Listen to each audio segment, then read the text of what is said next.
In this Tackle Talk video, we're going to go over the new Haas Weedless Football Jigs, and we're going to cover a variety of things in this lesson. So here's the new jig head. This came out late last year, and so we're going to talk about the pros and cons of the Haas Weedless Football versus the one from Z-Man right here. It's called the Texas Eye. This has been out for multiple years now. There's specific times where one can outdo the other as far as overall performance, and we're going to cover that.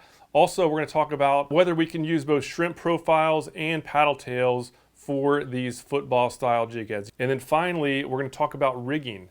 Is it better to rig these so that the head can wobble, or is it better to basically pin the head so that it stays fixed? So that's what we're going to cover in this lesson in that particular order. So first of all, before we get into it, I just want to talk about the macro benefit of this style jig head, whether you go with the Haas football or the Texas Eye.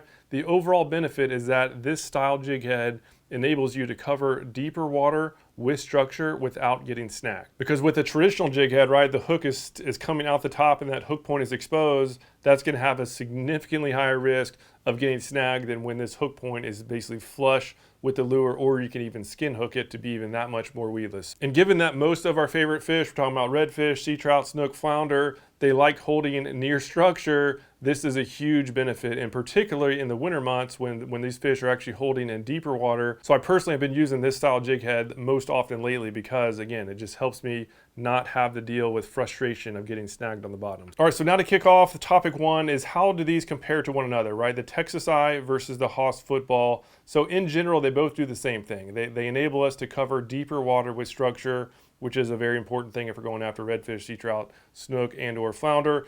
The biggest difference is on the Texas Eye is that this little keeper on the corner here, and that keeper has a huge advantage if you're using Z-Man material. If you're using Elastec material, this keeper can just make sure that Elastec never slides off, where you can just catch more fish per lure. This is an excellent setup for all Z-Man lures. And I truly think this is a must-have rigging item if you're using Elastec lures, if you're using Z-Mans, because it's awesome, right? You can get the deep water with structure, and we can make sure that Elastec material, which is super strong but kind of slippery, it won't slip around and go around that corner. And so as you can see on this Haas Weedless football is it doesn't have that big pin at the corner. And the benefit of not having that pin is that now non-Elastec lures can be rigged with this type of hook without getting torn by this pointy end, right? This little point, although it's kind of small, it definitely does tear through most soft plastics to the point where you're going to catch less fish per lure. And then without it, where it's a nice clean shank, but the shank does a full 90-degree turn. This turn does a great job at holding the lure on, but also without tearing the lure itself, which is very, very important. So for non-Elastec soft plastics, this type without the turn, without that keeper on the point, this type has a big advantage. So technically it really comes down to the type of soft plastic you're using. If you're using the Elastec material, then definitely go with the Texas Eyes.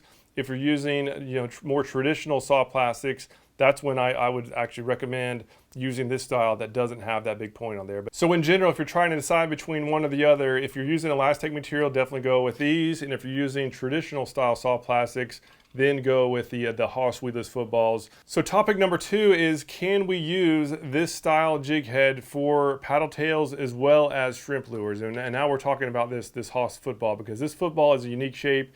It was really designed for the power prawn so that when it hits the bottom, it doesn't rotate on the bottom, right? It looks like a natural shrimp that holds nice. It basically has the tail up and it'll slowly start going back down. So the core purpose on the day one was for these Power Prawn USA lures, and for that has been amazing, right? These jig heads have been absolutely phenomenal, fishing around bridges, around inlets, around passes, bouncing off of rocks, bridge pilings, dock pilings. This thing is awesome and is definitely my favorite go-to lure when fishing around deeper, hard structure. But what I found to be surprisingly good is using that same exact jig head for paddle tails as well. So yes, you absolutely can use this football shaped jig head for paddle tails, because fish really aren't too concerned about the shape of it. In most cases, they'll see it from the side, especially if you're down close to the bottom, they're gonna see it from the side profile.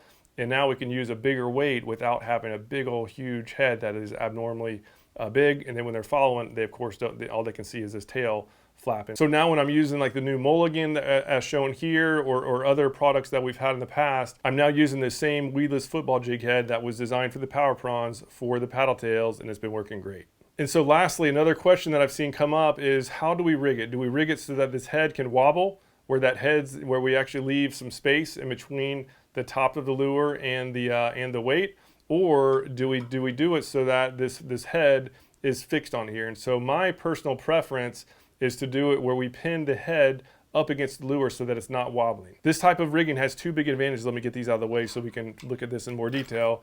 But it has two big advantages in the fact that, number one, it skips a whole lot better. When that head is pivoting around, it is really tough to get a good skip. That's why I personally didn't like those Texas Eye Jig Heads for quite a while, because I was rigging them so that the head can wobble. And that wobbly head just significantly decreases the skipability of the lure. So when fishing docks, this has been a game changer for getting good skips, where I rig it further up so that I have enough plastic above this keeper to keep this weight in check, where it's not there wobbling around. And so the second advantage is that you can catch more fish per lure when you do that, because now we have more plastic right here in the zone that keeps the lure on. So obviously the act of getting the head pinned up against the plastic is that we go further down into the plastic before we pop out.